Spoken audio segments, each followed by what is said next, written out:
हम्म आज के इस खास और गहरे विश्लेषण में हम एक ऐसे विषय पर बात कर रहे हैं जो जो तकनीक की दुनिया को पूरी तरह से पलट कर रख देने वाला है। बिल्कुल। और मैं कहूंगी कि ये सिर्फ तकनीक की बात नहीं है, ये हमारे काम करने के तरीके को ही बदल रहा है। एकदम सही कहा।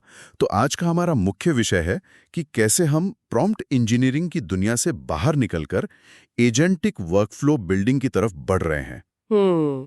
सुनने में थोड़े भारी शब्द लगते हैं ना। हाँ, थोड़े भारी तो हैं, लेकिन सीधी सी बात यह है कि इंसान की बुद्धिमत्ता अब सिर्फ एआई टूल्स का इस्तेमाल करने तक सीमित नहीं रह गई है। जी, अब हम लोग एक तरह से इन ऑटोनॉमस या कह लें कि पूरी तरह से स्वायत्त सिस्टम्स के आर्किटेक्ट बन रहे हैं। बिल्कुल। तो चलिए इसे थोड़ा और गहराई से समझते हैं। पहले क्या होता था कि हम एआई से कहते थे कि एक इमेज बना दो या कोई टेक्स्ट लिख दो और बस काम खत्म। हाँ, और हमें लगता था कि वाह, हमने कितना बड़ा काम कर लिया, है ना? लेकिन अब ये गेम पूरी तरह से बदल चुका है। मैं तो ये कहूंगी कि ये सिर्फ एक तकनीकी बदलाव नहीं है।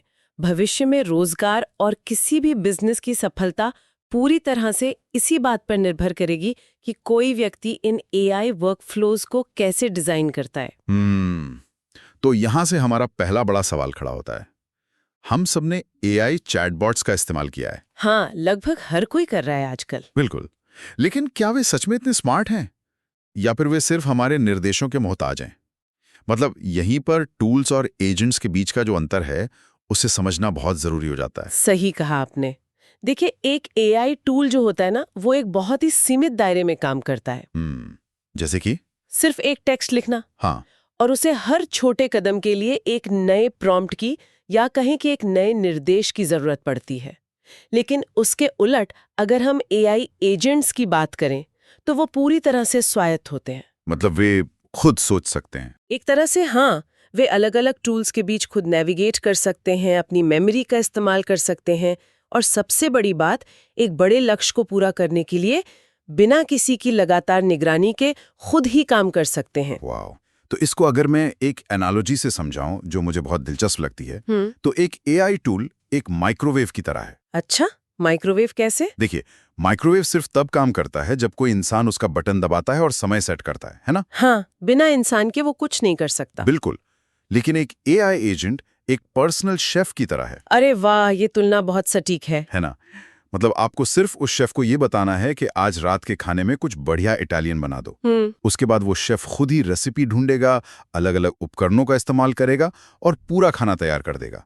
आपको 20 में जाकर ये नहीं बताना पड़ेगा कि गैस कितनी तेज रखनी है। यहाँ जो बात सबसे आकर्षक है वो ये है कि ये माइक्रो मैनेजमेंट से मैक्रो ऑर्केस्ट्रेशन की ओर का कदम है। मैक्रो ऑर्केस्ट्रेशन बड़े स्तर पर चीजों को मैनेज करना। बिल्कुल, हम टूल्स की उन सीमाओं को तोड़ रहे हैं और एक ऐसे सिस्टम का निर्माण कर रहे हैं जो अपने आप फैसले ले सकता है। लेकिन यहाँ पर बात सच में बहुत दिलचस्प और शायद थोड़ी डरावनी भी हो जाती है। वो कैसे? अगर एआई एजेंट्स खुद काम कर सकते हैं और एक शेफ की तरफ फैसले ले सकते हैं, तो फिर हम इंसानों का क्या काम रह जाएगा? ये सवाल आजकल बहुत लोगों के मन में है। हाँ, क्या प्रॉम्प्ट लिखना बेकार हो जाएगा? लोगों ने तो हफ्तों लगाकर प्रॉम्प्ट लिखना सीखा है। मैं सीधे शब्दों में कहूँ तो तकनीकी तौर पर प्रॉम्प्ट लिखना अब खुद एआई द्वारा ही ऑटोमेट किया जा रहा है। सच में? एआई खुद अपने लिए प्रॉम्प्ट लिख रहा है? बिल्कुल। अब मशीन तकनीक को खुद संभाल सकती है।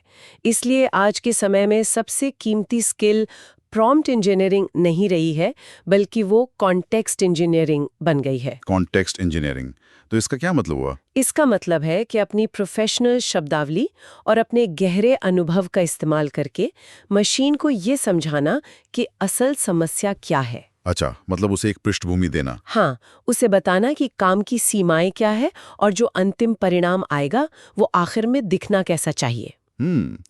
मैं यहाँ थोड़ा पुशबैक देना चाहूंगा। जी बिल्कुल। तो क्या इसका मतलब यह है कि जिन लोगों ने पिछले कुछ सालों में लंबे लंबे प्रॉम्प्ट टेम्पलेट्स रटने में अपना इतना समय बिताया है, उनका वो सारा समय बर्बाद हो गया? देखिए, बर्बाद तो नहीं कहूंगी, लेकिन हाँ, अब सिर्फ वो टेम्पलेट्स काम नहीं आएंगे।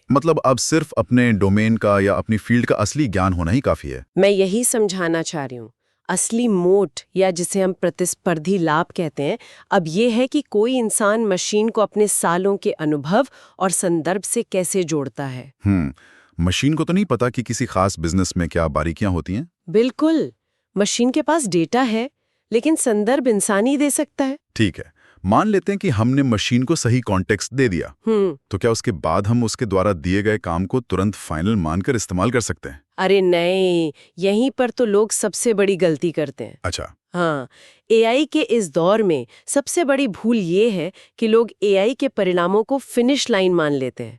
मतलब उन्हें लगता है कि बस यही अंतिम प्रोडक्ट है। तो फिर उसे क्या मानना चाहिए? असल में एआई को एक बेस लाइन मानना चाहिए, या अगर मैं सोर्स मटेरियल के हिसाब से कहूँ तो एआई को एक शराबी इंटर्न की तरह देखना चाहिए।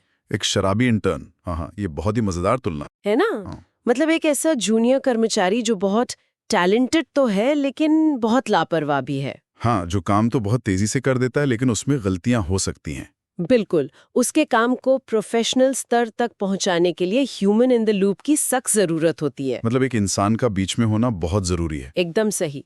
उच्च स्तरीय इंसानी फैसले और सुधार के बिना वो काम किसी क्लाइंट को नहीं भेजा जा सकता। मैं इसे एक ऐसी स्थिति से जोड़कर देखता हूँ जहां एक बहुत ही टैलेंटेड जूनियर कर्मचारी ने किसी बड़ी रिपोर्ट का पहला ड्राफ्ट तैयार किया हो। सही उदाहरण है। काम का एक बड़ा हिस्सा तो हो गया है, मेहनत बच गई है, लेकिन उसे सीधे क्लाइंट को नहीं भेजा जा सकता।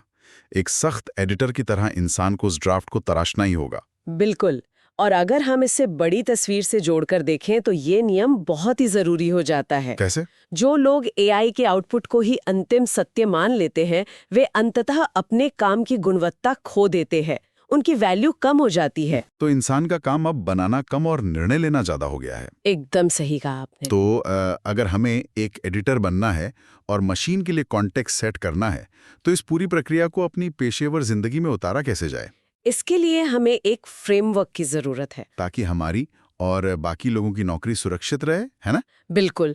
और इसी को शेप फ्रेमवर्क कहा जाता है, SHAPE। अच्छा, तो ये शेप फ्रेमवर्क क्या है? ये खुद को रोजगार के योग्य बनाए रखने का एक फॉर्मूला है।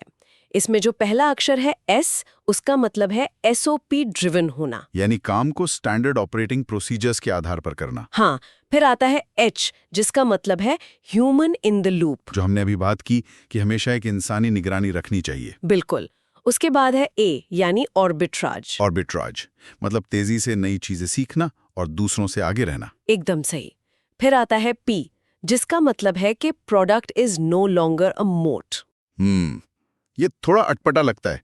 मतलब प्रोडक्ट अब कोई प्रतिस्पर्धी लाभ नहीं रहा। हाँ।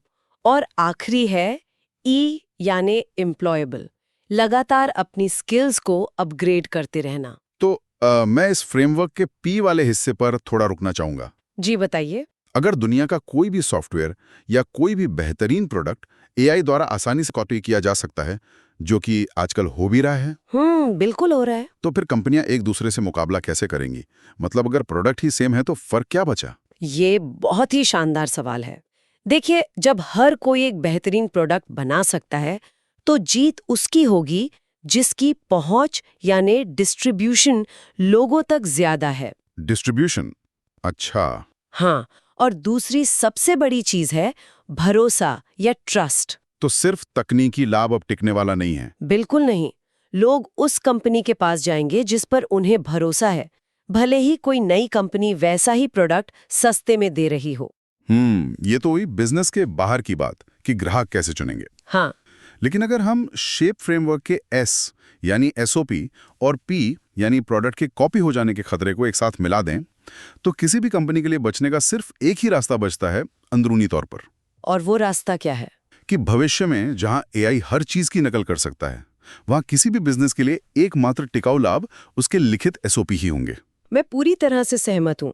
ये SOPs या स्टैंडर्ड ऑपरेटिंग प्रोसीजर्स ही किसी संस्था की विशेष मेमोरी और स्किल्स का काम करते हैं। बिल्कुल, क्योंकि एजेंट को तो नहीं पता कि आपकी कंपनी का काम करने का तरीका क्या है। एकदम सही।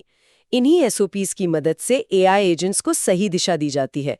उन्हें कंपनी के खास तरीके से काम करना सिखाया जाता है। तो इस सब का असल मतलब क्या है? मतलब अगर कोई आज एक कंपनी चला रहा है, हाँ, तो उसकी असली संपत्ति अब उसका कोड या सॉफ्टवेयर नहीं है। उसकी संपत्ति है उसकी इंस्ट्रक्शन मैनुअल। ये किसी काम को कैसे करते हैं, सही कहा। हाँ, वो तरीका जो उन्हें बाकियों से अलग बनाता है। इससे एक बहुत ही महत्वपूर्ण सवाल खड़ा होता है। वो क्या? बिना स्पष्ट एसओपी के कोई भी कंपनी अपने एआई एजेंट्स को अनुशासित नहीं रख सकती। ये एसओपी ही है जो उस शराबी इंटर्न को, जिसके बारे में हमने पहले बात की थी, वो लापरवाह इंटर्न। बिल्कुल, ये एसओपी ही उसे एक परफेक्ट कर्मचारी में बदलते हैं। वाह! तो आज की इस गहरी चर्चा से ये बात बिल्कुल स्पष्ट हो जाती है कि भविष्य सिर्फ टूल्स का इस्तेमाल करने का नहीं है। बिल्कुल नहीं। ये भविष्य है ऑटोनोमस एजेंट्स के लिए सही कॉन्टेक्स्ट और एसओपी बनाने का। और सबसे जरूरी बात, एआई को हमेशा एक बेसलाइन मानना चाहिए, फिनिश लाइन नहीं। एकदम सही। इंसानी एडिटर की जरूरत हमेशा रहेगी। और अंत में मैं एक बहुत ही प्रोवोकेटिव या कहें कि गहरा विचार छोड़ना चाहता हूँ। जी बिल्कुल। अगर एक कंपनी की असली ताकत उसके एसओपी हैं जो एआई को काम करना सिखाते हैं, तो क्या भविष्य में हम एक ऐसी दुनिया देखेंगे जहां इंसान केवल एसओपी बनाने का काम करेंगे? ये तो बहुत ही दिलचस्प ख्याल है। और हमारे बनाए हुए जो सीनियर एआई एजेंट्स होंगे वे उन एसओपीज को पढ़ के दूसरे जूनियर एआई एजेंट्स को मैनेज करना शुरू कर देंगे। अरे बाप रे! क्या हम अनजाने में सिर्फ मशीनों की पूरी एक मैनेजमेंट हायरार्की तैयार कर रहे हैं, जहां एक मशीन बॉस है और दूसरी मशीन कर्मचारी? ये सच में एक ऐसा सवाल है जो रोंगटे खड़े कर देता है। बिल्कुल, ये एक ऐसा सवाल है जिस पर हम सबको गहराई से सोचने की जरूरत है। जी। खैर, आज के इस डीप एनालिसिस में बस इतना ही। इस सोच विचार के साथ हम आज की ये चर्चा यहीं खत्म करते हैं। उम्मीद है हम सब इस बदलते भविष्य के लिए तैयार रहेंगे।